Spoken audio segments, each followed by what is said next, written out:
Hello, everyone, and welcome to Morning Coffee Break. I hope everybody's doing great today. It's Sunday, April 21st, and it is currently 45 degrees. It's cooled off a bit. High's only going to be 53 today. And then I think the next two mornings it's going to be a low of 38. So I don't know if my plants are ready for that much of a cold spell or not. Last year I had 9 plants die when it got down to 38 degrees. So I may bring them in just to be safe, because I think it's going to start being warmer after that again. Chance of rain 40%, and not much wind at 2 miles per hour right now. We got to walk and talk with Kitty today. I think she's right here, as a matter of fact. There she is. Hey there. She's laying there. Yeah, she just loves it. And I'm really kind of glad, because that gets me to walking more. If it was just up to me, I probably wouldn't walk as much. Does that make sense? But she's all the time wanting to go out there, so I usually give in to her, and I end up walking, so it's actually good for me, so I can't really say much about it. She wants to every day. I mean, even if it's raining, she's wanting to, but I wouldn't go out in the rain with her. Okay, what's for dinner? I believe, unless we change our mind, we're going to have some of that chicken fried rice, that ultimate chicken fried rice. And we bought some chicken pot stickers that we haven't tried yet. So usually we have egg rolls, but I think we'll try those. We don't have any egg rolls, and I don't think I want to go get any. I don't like to go to the store just for like one thing, because we end up getting more than one thing all the time. Okay. Jokes of the day. A hunter lost his bearings and wandered around the forest in a daze. Suddenly he spotted another man. Dropping his rifle, he threw his arms around the other's neck and screamed, "Boy, am I glad to see you. I've been lost in these woods for 3 days." "Restrain yourself," cautioned the other sadly. "I've been lost here for a week." So, got happy there for no reason. Okay, an old guy was working out in the gym when he spotted an attractive young lady. He asked a nearby trainer, "What machine should I use to impress that lady over there?" The trainer looked him up and down and said, "I would try the ATM in the lobby." And I kind of like this thought of the day today. It's from Lawrence Ferlinghetti. Now, I've heard that. I don't know if he's an author or something. I can't remember exactly, but I recognize that name. And it says, if you're too open-minded, your brains will fall out. Okay. Let's see. Let's try, I saw one I wanted to do. Where was it? Let's try this one, I guess. This is Saddle Up and Ride into the Sunset in this exciting quiz on the Wild West. Okay? The first one, let me get to the quiz. What famous cowboy had a horse named Trigger? Tom Mix, Gene Autry, Hopalong Cassidy, and Roy Rogers. Y'all remember this? I remember it. And I also like the Cisco Kid. I think that was it was funny sometimes, the one I liked it too. Okay, Tom Mix, Gene Autry, Hopalong Cassidy, Roy Rogers. It's Roy Rogers. Yep. Trigger, Roy Rogers' beautiful golden Palomino stallion, and co-starred with Roy in many of his movies and Roy's TV show, was often billed as the smartest horse in the movies. The two of them appeared in dozens of films in the 30s and 40s. And if I remember right, he had, it doesn't say here, if I remember right, he had Trigger stuffed when it died. Who led the Sioux and Cheyenne warriors at the Battle of Little Bighorn? Tecumseh, Pontiac, Sitting Bull, Sacagawea. I think I know this. Now, this is the one I believe where Custer died. General Custer. I think that's how you say it. Tecumseh, Pontiac, Sitting Bull, Sacagawea. I think it was Sitting Bull. Yeah. Battle of the Little Bighorn, also called Custer's Last Stand. Battle at the Little Bighorn River in Montana Territory, U.S. between federal troops led by Lieutenant Colonel George A. Custer and the Northern Plains Indians. Well, I thought he was a general, but it says Lieutenant Colonel there.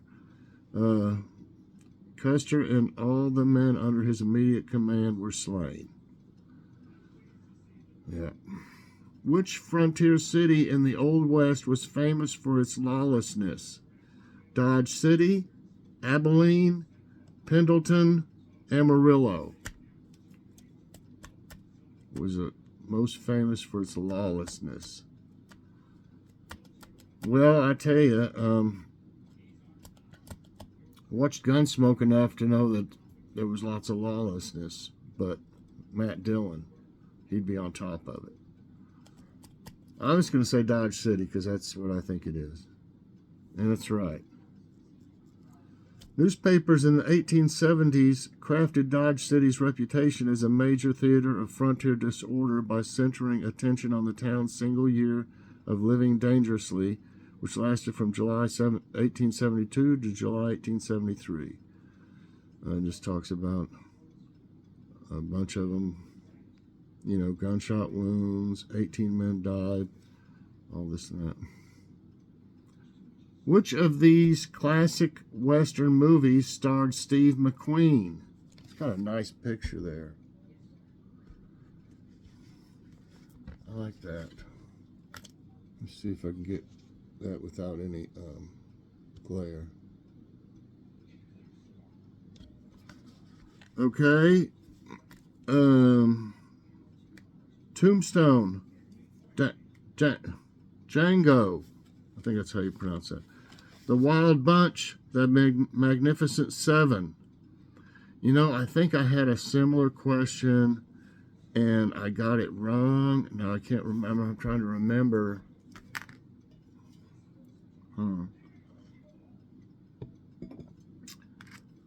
I didn't remember him being in The Magnificent Seven, but that could have been where I messed up. I was thinking it was The Wild Bunch he was in. It's The Magnificent Seven, so I did it again. Now, I think next time I'll finally remember. It's The Magnificent Seven. It's a 1960 American Western film directed by John Sturges. The screenplay credited to William Roberts as a remake in an Old West style of Akira Kurosawa's 1954 Japanese film Seven Samurai. Well, I didn't know that. And let's see who all was in it. Yul Brynner, remember him? Steve McQueen, Charles Bronson, Robert Vaughn, Man from U.N.C.L.E., Brad Dexter, I don't really remember him that much, James Coburn, and Horst Buchholz. Wow, okay. I did the same thing, though. I guessed it wrong again. It was a different type of question, though, last time, but it was pretty much the same. Low-budget westerns filmed in Europe during the 60s were called what? And I think we had this a few days ago, but it was on a different one. I'll go ahead and use it, though. Some of y'all might not have seen that one. Acid westerns. Yeah, you know what? This is the same exact question, so I'm going to skip this one. It was spaghetti westerns, by the way. I'm going to skip that one because that looks like the same exact question. Okay. Okay, now this is... which of these Old West outlaws had a gang called the Wild Bunch? Now, that's what I was thinking that Steve McQueen was in. Hoodoo Brown, Belle Starr, Butch Cassidy, Billy the Kid. Which of these Old West outlaws had a gang? Hoodoo Brown, Belle Starr, Butch Cassidy. I think it's Billy the Kid. No, it's Butch Cassidy. And that was my first inclination, and I thought it was Billy the Kid.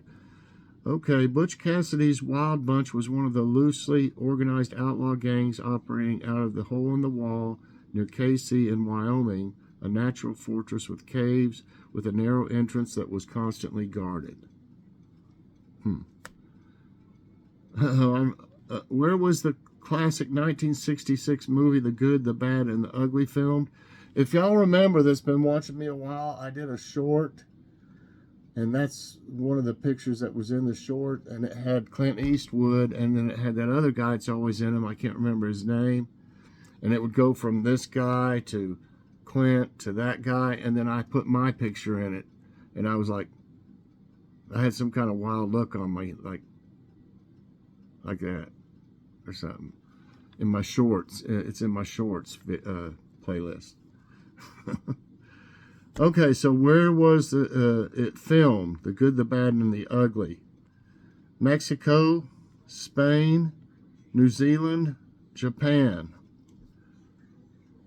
Oh, man. The Good, the Bad, and the Ugly. That was still one of the early ones, 66. But, man, I don't know if that was Spain or not. I don't think it's New Zealand or Japan. But that might have been after the spaghetti western, so I don't know why they would do one in Spain, but it's possible. I'm going to go with Spain. That's right. I'm glad. I almost went with Mexico. The Good, the Bad, and the Ugly is a 1966 Italian epic spaghetti western film directed by Sergio Leone and starring Clint Eastwood as the good, Lee Van Cleef as the bad, and Eli Wallach as the ugly. That's the other guy's name I couldn't remember. But yeah, that's that short is from that movie, and it's funny. Check it out if you can find it. What Italian composer got famous making the music for many westerns? Oh, I'm not for sure about this. Arcangelo Corelli, Ennio Morricone, Giorgio Moroder, Gianni Ferrio. I'm not sure. The only thing I can say is in the credits. I thought now it doesn't mean that it's him, but I thought I saw one that said Gianni before, because I read the credits if they don't roll them by fast. And sometimes I can remember stuff from them. I used to be better at it. I'm going to say Gianni, but I'm not for sure that's who it is. No, it isn't. It's Ennio Morricone. Okay? Ennio Morricone was an Italian composer, orchestrator, conductor, and trumpeter who wrote music in a wide range of styles. Just talked about all the movies he did. 4 right and 3 wrong. What was Wyatt Earp's profession in the Wild West? Outlaw, lawman, saloon owner, cowboy. Now, you know, we just watched Tombstone about a week ago, but I'm kind of torn. No, he didn't. Okay, outlaw, lawman, saloon owner, cowboy. I don't believe in the movie, at least, he didn't own that saloon. He ran the gambling in it, and you know, got a percentage. I wouldn't call him a cowboy or an outlaw, lawman. Right. Wyatt Earp, in full, Wyatt Barry Stapp Earp, legendary frontiersman of the American West who was an itinerant saloon keeper, gambler, lawman, gunslinger, and confidence man, but was perhaps best known for his involvement in the gunfight at the OK Corral. Two more. What was the Stetson hat known as in the Old West? Boss of the Plains, Queen of the West, Lord of the Fortress, Lady of the Prairie. A hat? Why would you call it Lady of the Prairie or Queen of the West? It has to be Boss of the Plains. Yeah. John B. Stetson, a famous hat manufacturer from Philadelphia, created the Boss of the Plains hat in 1865. By today's standards, the hat was rather ordinary in design with a round, flat brim and smooth, rounded crown. Stetson made the hat out of fine fur from beaver, rabbit, and other small animals to withstand the elements. Wow. But they don't do that anymore. One more. 6 right, 3 wrong. Which of these American outlaws was part of a Confederate guerrilla? Sam Bass, Doc Holliday, Jesse James, Felipe Espinosa. Have y'all seen that? I think they're in between seasons or something right now. But have you seen that Sam Bass? I guess it's a series, yeah, with about Sam Bass. It's really good. It really is. So Sam Bass, Doc Holliday, Jesse James, Felipe Espinosa. Sam Bass, if they're correct in the series, he was on the North, you know. He wasn't a Confederate. Actually, he was like a slave to one of the officers. So I don't know if he was really enlisted or anything, but but how would that be? He couldn't have been a slave because the North was not for him. So I guess he was like I don't know. I don't think he was. The way it seemed in the series, he wasn't really like a soldier. I guess he was like his assistant or something. I don't know. I didn't understand that part too much. But I think it is Jesse James. Yeah. Jesse Woodson James, born in Clay County, Missouri, was the son of a Kentucky native, Zerelda Cole James, and her husband, Robert James, a Baptist minister and slave-owning hemp farmer who assisted in founding William Jewell College in Liberty, Missouri. Between his days as a teenage Confederate guerrilla and his murder at age 34, Jesse James became one of America's most notorious outlaws. Wow, 34. I didn't realize he was that young when he got killed. So anyway, that's it, everybody. I ended up with 7 right and 3 wrong today. I like that. I love old westerns and western series and stuff. But I learned a few things, and I made the same mistake on that one as I did before. So, you know, this is the way it goes. So anyway, I hope y'all enjoyed trivia time today and morning coffee break. If you did, I hope you'll press that like button. Also subscribe if you haven't already, and share this out. And hit that so you get all my videos as soon as they come out. Everybody have a great day, and check out Let's Walk and Talk with Kitty later on. Bye, everyone, and God bless.